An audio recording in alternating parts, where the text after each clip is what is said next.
Every woman who walked through the doors of True Dream Hotels and Resort smiled at Choi Sung-min. Then, Jamila Johnson closed a car door without smiling at all, and he called his head of operations before she'd left the parking structure. He requested her again, and again. Lee Dong-seok, watching the pattern from outside, sent a tail after her instead of a warning. Jamila didn't wait to be protected. She walked into a room with Lee Dong-seok herself and built something he actually needed. Premier West Transport, hers to run, his money silent inside it. The war ended without a single shot. Sung-min told her the truth in a lobby full of people who could see it. Marcus started calling him Mr. Choi before anyone explained why. 3 months in, the quiet held. Then, on a Tuesday morning, a man Lee Dong-seok had quietly cut loose 6 weeks earlier decided the piece didn't include him. Welcome back. If this is your first time here, Part 1 is everything you need. Subscribe and hit the bell so you never miss what comes next. Now let's get into Part 2. Premier West Transport had grown to 11 vehicles by its 4th month, a number Jamila had projected for month 6 and beaten by making calls at 7 in the morning that other operators made at noon. She ran the company from a converted office, 2 blocks from True Dream, small enough that she still knew every driver by name and the make of every car in the fleet, large enough that she had stopped doing the driving herself, except when a client specifically requested her. Those requests had not stopped. She simply scheduled them now, instead of accepting them as they came. Sung-min was one of the requests. Not officially, Premier West's contract with True Dream ran through dispatch like any other client relationship, but everyone in both buildings understood that when Choi Sung-min needed a car, Jamila drove it herself, unless she was physically somewhere else. She had told him, early on, that this needed to stay a boundary they both respected. Business during business hours, everything else after. He had agreed to the boundary, and then spent 4 months proving, in small ways, that he understood the difference between a boundary and a wall. The fleet had grown fast enough that Jamila now spent most mornings on logistics rather than routes. Driver schedules, maintenance windows, the specific unglamorous math of keeping 11 vehicles licensed, insured, and moving on time. She had hired 2 dispatchers and a mechanic she trusted more than she trusted most people. Eric called every other week with the specific mixture of pride and disbelief of a man watching something he'd predicted actually happen. 3 times Premier's rate, he'd said the last time, and you still answer your own phone at 6 in the morning. Somebody has to. That's not what having a company means, Jamila. It means whatever I decide it means, she'd said, and he'd laughed, because he'd known her long enough to recognize when an answer wasn't up for negotiation. Marcus has a parent-teacher conference Thursday, she said, from the driver's seat, on a Tuesday afternoon route to LAX. 3rd grade, apparently he told his teacher that airplanes and submarines should be the same vehicle. Is his teacher supportive of this position? Diplomatically neutral. Good teacher, Sung-min said. I'd like to come, if that's something you'd want. Jamila glanced at him in the mirror. To a parent-teacher conference. Is that not something people do? It's something parents do, Sung-min. I'm aware of the category I'm not currently in, he said, without any defensiveness in it, the specific evenness of a man who had learned, over 4 months, that stating things plainly worked better with her than performing tact around them. I'm asking if there's room for me at the edge of it. She drove for a moment without answering, not because she didn't have one, because she wanted to give the answer its proper weight, rather than the reflexive version. Not this one, she said finally, but soon. He asks about you when you're not there. That's not nothing.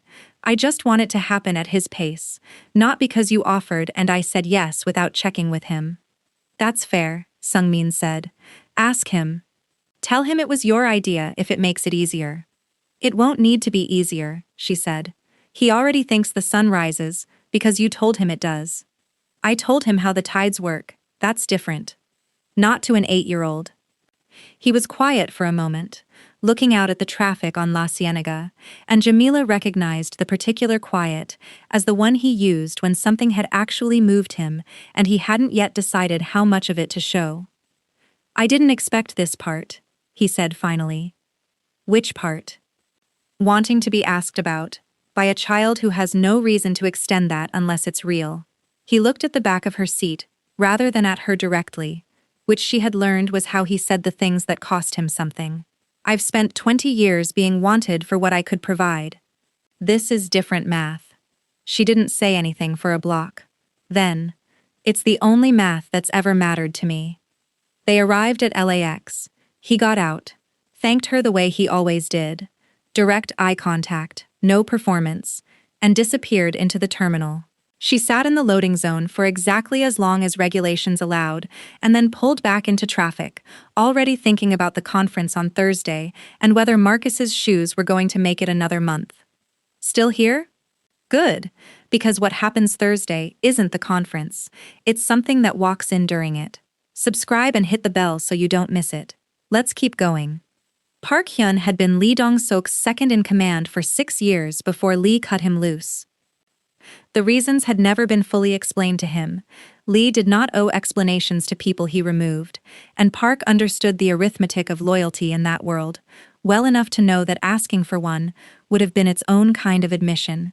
He had been told, simply, that the organization was restructuring around new terms, that his services would no longer be required, and that the severance would be generous, provided he understood the generosity as final.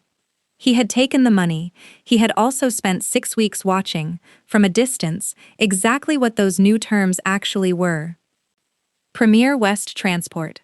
A black woman named Jamila Johnson, running clean logistics with Lee's silent money inside it, and this was the detail that had taken Park the longest to verify, because it seemed too clean to be true.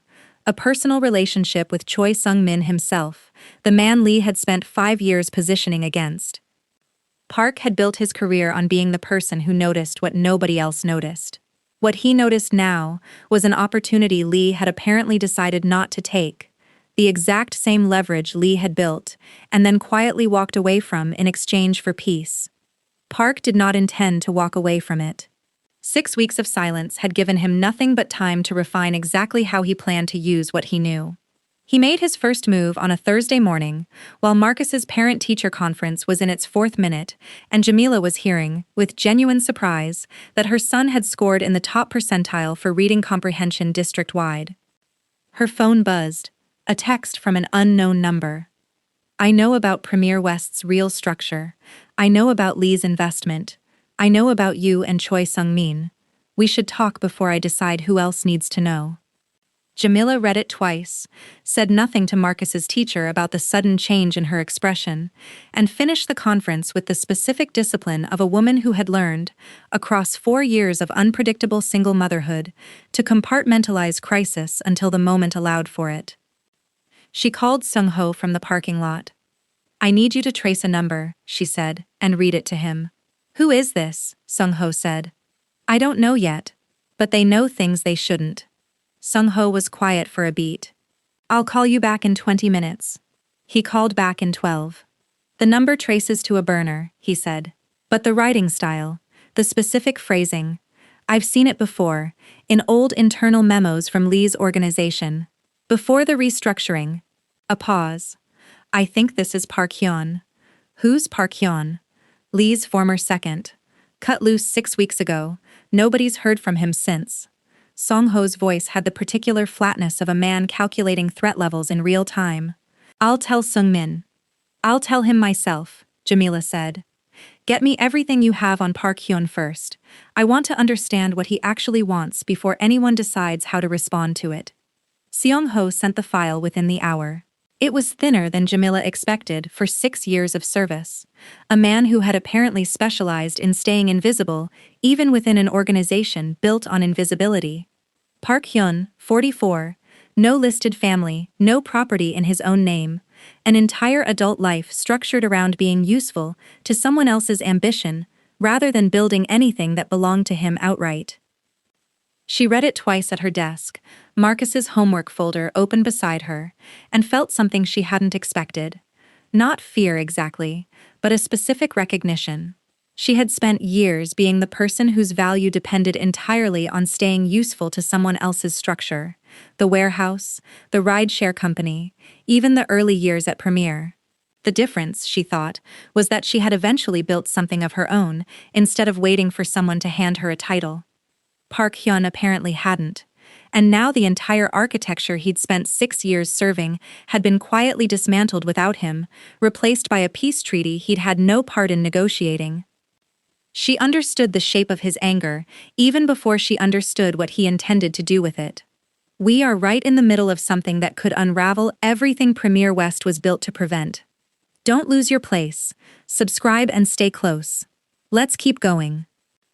Sung-min read the text 3 times in the working room, the same room where Jamila had first laid out the Lee Dong-seok proposal 5 months earlier.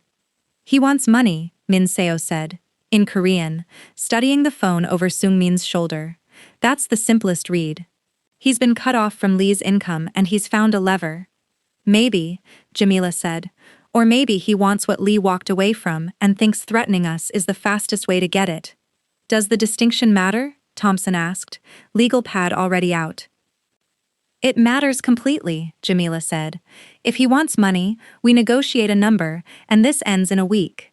If he wants position, access, leverage, a seat at a table he thinks he's owed, no number solves that, because the thing he actually wants isn't for sale. Sung-min looked at her. You've been thinking about this since the parking lot. I've been thinking about this since the word restructuring came out of Seong-Ho's mouth, she said. People who get removed from power don't usually want money first. They want to prove the removal was a mistake. Money is just the instrument. The room was quiet for a moment. What do you want to do? Sung-min said. I want to meet him, Jamila said. No, Sung-min said. Immediate. The first time in 5 months she had heard him say a flat no to anything she proposed. Sung-min. He removed himself from an organization built entirely on the principle that loyalty has a price ceiling, Sung-min said. You are not walking into a room with a man who has nothing left to lose and everything to prove. I walked into a room with Lee Dong-seok. Lee had something to protect. Lee was rational, because rational people protect what they've built. Park Hyun has nothing left to protect. That makes him a different category of problem entirely. Sung-min's voice had dropped into something Jamila had heard only once before, in the parking structure the night the tale first appeared. The specific register of a man whose calm was doing enormous work to hold something back. Then what's your plan? She said. Because doing nothing isn't a plan, and I'm not interested in hiding while you and Seong-Ho decide my life for me behind a door. Nobody's deciding your life, Sung-min said. I'm telling you that this specific move, you, alone, in a room with him, is not the one you get to make unilaterally. Not because I don't trust your judgment, because the last time someone underestimated what you were willing to risk to protect this family, it nearly cost him everything, and I am not doing that math again with you as the variable. The word family sat in the room for a moment, before either of them addressed it. Family, Jamila repeated, quietly. Sung-min held her gaze. He had not planned to say it that way. He did not take it back. Yes, he said. Family. You. Marcus. This. Whatever we're building that I don't have the right vocabulary for yet, because nobody taught me the vocabulary for wanting something this ordinary and this enormous at the same time. He exhaled. So no, you don't walk into a room with Park Hyun alone, not because you can't handle him. Because I am done watching people I love walk toward danger by themselves, while I stand at a window and call someone to find out who they are after the fact. The room stayed quiet. Min Seo, for once, did not offer an assessment. Thompson kept his eyes on the legal pad. Jamila looked at Sung-min for a long moment. Okay, she said finally. Not alone, but I am in the room. You're in the room, Sung-min agreed.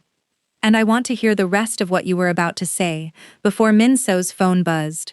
Jamila added, glancing at the director, who had in fact just glanced at a message, and set the phone face down without comment. About the word family, you don't get to drop something that size on a working room full of people negotiating a threat, and then pivot straight to strategy, like it didn't happen. Sung-min looked almost caught. Now isn't. Now is exactly when, Jamila said. Because if we're about to sit across from a man with nothing left to lose, I want to walk in knowing exactly what I'm protecting and why you think it's worth protecting the way you just said it. He was quiet for a moment, the room waiting around him in a way that made the silence feel deliberate rather than empty.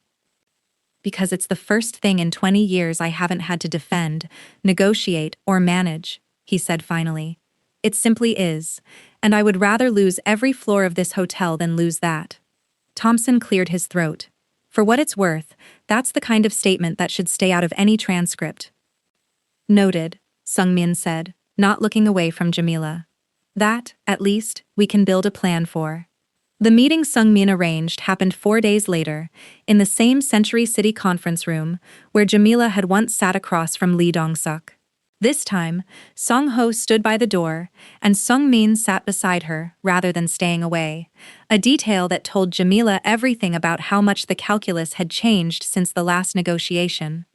Park Hyun arrived alone, which surprised all three of them. No security detail, no show of remaining strength, just a man in his 40s with the specific hollowed-out precision of someone who had spent 6 weeks recalculating his own worth and had not yet arrived at a number he could live with. Mr. Choi, he said, sitting without being invited to. Ms. Johnson. A pause, his eyes moving between them with something that might have been contempt or might have been envy. Jamila couldn't fully separate the two. You built something clean, out of what should have been a war. Lee gets his logistics. You get your piece. Everyone wins except the man who spent 6 years making sure Lee had an organization worth protecting in the first place. You were compensated, Sung-min said. I was paid to disappear, Park said. Those aren't the same thing. What do you actually want? Jamila said. Park looked at her directly for the first time. You, he said, are the reason Lee decided peace was more valuable than the war I spent 5 years preparing him to win. Do you understand what that makes you? From where I'm sitting, you didn't end a conflict, you erased the entire reason my career existed. That's not my problem to solve, Jamila said, steady. It's about to become everyone's problem, Park said. Because I have 6 years of internal knowledge about Lee's organization, its financing, its relationship to True Dream through Premier West, and enough of it is documented that a very motivated federal investigator could make a career out of what I know. He let that sit. I don't want money. Money is what people offer when they think this is about money. I want a position, inside Premier West or inside True Dream. I don't particularly care which. Something real, something that acknowledges I built the leverage that made your little peace treaty possible in the first place.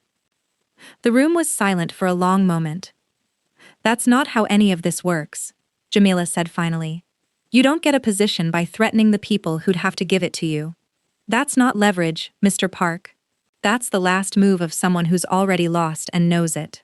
Something flickered across Park's face, not quite anger, closer to the specific exposure of a man who had just heard his own desperation named out loud by someone who wasn't afraid of it. You have 3 days, Park said, standing. Consider the alternative carefully. He left. Seong-Ho watched him go, then looked at Sung-min. He's not bluffing about the documentation, Seong-Ho said quietly. 6 years is 6 years, and men like that don't threaten unless they've already decided they have nothing further to lose by following through. I know, Sung-min said. Jamila was already thinking, her mind moving the way it moved when a route closed, and 3 alternates needed calculating simultaneously. Then we don't fight the threat, she said. We remove its value. Everyone looked at her. He's threatening exposure of a structure that's already legitimate, she said. Premier West is a real, licensed, tax-compliant transport. Lee's investment is disclosed to Thompson, structured through channels that would survive scrutiny because we built it to survive scrutiny from day one. That was the entire point of doing this cleanly, instead of doing it the way Lee originally wanted. She looked at Thompson. Is that accurate? Completely, Thompson said. Then his documentation proves that a rival syndicate quietly stood down and reinvested in something legal, Jamila said. That's not a scandal. That's practically a redemption story. He's holding a weapon that only fires if we're guilty of something. We're not. Sung-min was watching her the way he had watched her from the lobby window 5 months ago, the specific attention of a man encountering something he hadn't accounted for and finding that he didn't want to look away from it. He doesn't know that, Seong-Ho said. He's been gone 6 weeks. He doesn't know how clean the structure actually is. Then someone should tell him, Jamila said, before he does something with incomplete information that he can't take back. We're one decision away from either ending this cleanly or watching it become something none of them can undo.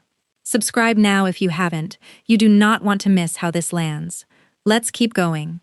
Jamila made the call herself, against Sung-min's initial instinct and with his eventual agreement, because she had been the one to identify what Park Hyun was actually missing. She met him alone this time. A public coffee shop on 3rd Street. Mid-morning, Seong-Ho parked outside within sight of the window, a compromise both of them could live with. Park looked wary when she sat down without him. "Where's Choi Sung-min?" "Not here," Jamila said. "This is between us. I wanted to tell you something before you did something that would end your last chance at a real life, instead of just a threatened one."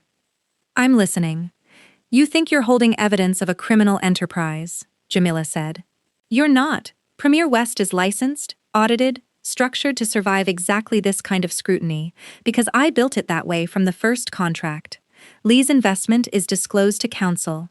Everything you think is a weapon is actually a compliance file." She let that land. "If you go to a federal investigator with what you have, the worst thing that happens to us is an inconvenient afternoon of paperwork. The worst thing that happens to you is a federal record showing you spent 6 years as second in command of an actual criminal organization, voluntarily disclosed by the person who ran it." Park's expression didn't change, but something behind it did. "You're lying." "I'm not," Jamila said. "Call your own lawyer. Have him look at the public filings. I'll wait."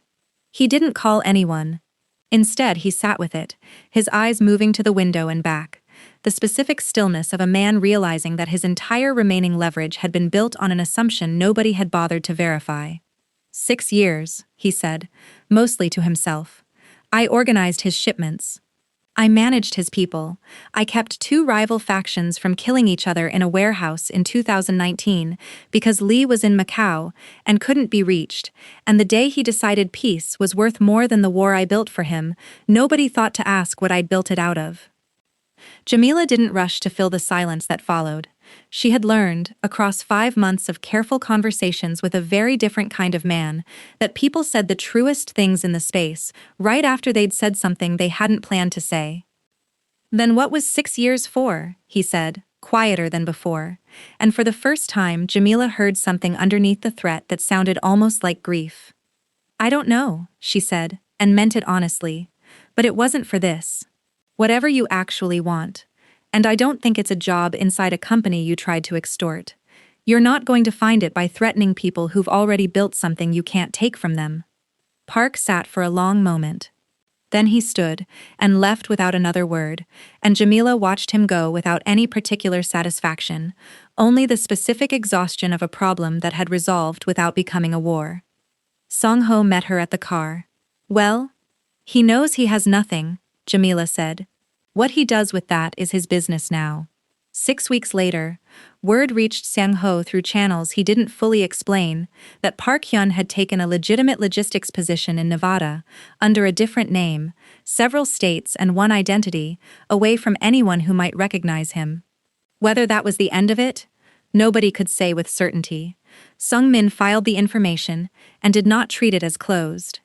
"You're still watching for him," Jamila said, one evening, finding Sung-min reviewing Seong-Ho's report at the kitchen table after Marcus had gone to bed. "I'll watch for him for a long time," Sung-min said, "not because I think he's coming back, because I told you I was done finding out who the danger was after the fact, and I intend to keep that promise even when the danger has apparently gone quiet. That's not the same as trusting him to stay gone." "No," Sung-min agreed, "it's the same as trusting myself to notice if he doesn't." Jamila let that sit, then nodded, because it was, she thought, exactly the kind of answer that had made her trust him with more than she'd ever planned to hand anyone again. Marcus's parent-teacher conference had gone well, eventually rescheduled for the following week, and this time Sung-min came, standing quietly at the back of the classroom during the open house portion, listening to an 8-year-old explain his submarine plane hybrid to anyone who would listen, and afterward, walking to the car, Marcus took his hand without being asked and told him about the reading award like it was the most important news either of them would ever receive. Jamila watched them from 3 feet away and did not try to name what she was feeling. Some things asked to simply be felt rather than defined. That night, after Marcus was asleep, Sung-min sat across from her at the kitchen table, the same table where she'd first reviewed the offer that changed everything 5 months earlier. "Family," he said. "I said it without deciding to. I want to say it again, on purpose." "Say it then." "I want this to be that. Officially. Whatever paperwork or ceremony or conversation with an 8-year-old that requires." He looked at her steadily. "I'm not asking you to answer tonight. I'm telling you what I've decided and giving you the room to decide on your own timeline." Jamila looked at him for a long moment, at the man who had watched her from a lobby window for 11 seconds and changed the entire architecture of both their lives because of it. 5 months ago she had sat at this same table, doing arithmetic about stability and risk, weighing whether wanting more could cost her the ground she'd spent 4 years building. She was still doing the arithmetic. It simply came out different now. "Ask Marcus first," she said finally. "Whatever this becomes, he gets a vote before anyone else does." "I already know what he'll say." "I know you do," Jamila said. "Ask him anyway. Some things aren't real until they're said out loud to the person who matters most, and in this house, that's not either of us. That's him." That is where part 2 ends. Park Hyun is gone, but Sung-min has already said the word nobody could take back. And somewhere in Nevada, a man who lost everything once is deciding whether he's really done losing. Part 3 is coming. Subscribe, hit the bell, and tell me in the comments, do you think Park Hyun is really finished, or is this just the quiet before something bigger? I read every single one. Don't go anywhere.